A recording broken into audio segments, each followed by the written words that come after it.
เครื่องตัดหญ้า2 จังหวะอาการสตาร์ทแล้วใบตัดมันหมุนเลยนะครับ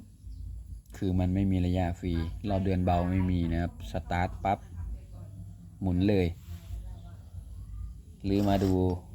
ก็พบว่ามีสปริงหักตัวหนึ่งนะครับพอสปริงหักแล้วมันจะมีก้อนที่สปริงหักเนี่ยกางออกมาก่อนพอกางออกมาติดกับตัวเสื้อคัดตัวนี้มันก็เลยทำให้เครื่องน่ะหมุนก่อนนะครับคือไม่มีระยะฟรีถ้าปกติของมันเนี่ยสปริงมันจะล้างไว้ก่อนรอบฟรีมันจะมีนะครับจนกว่าเราจะเร่งได้รอบมันถึงจะเริ่มหมุนเครื่องไหนมีอาการนี้นะครับหรือดูชุดคัดนะครับสปริงหักไหมนะครับ